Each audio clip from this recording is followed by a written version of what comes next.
You ask Tiger to solve. This deals with linear equations with one unknown.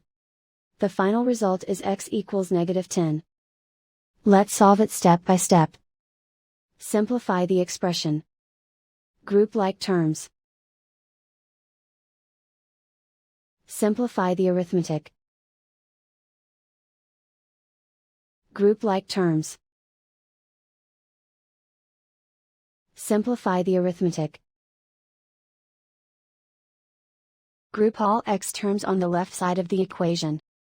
Subtract 6x from both sides.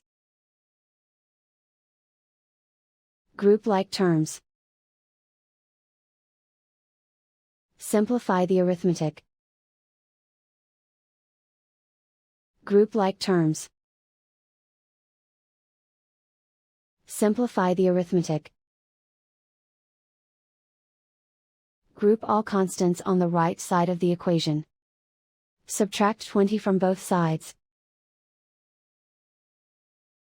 Simplify the arithmetic.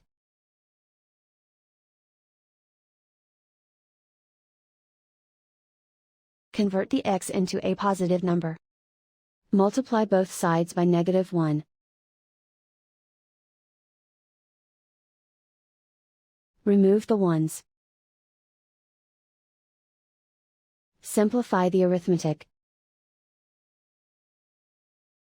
And so the final result is x equals -10.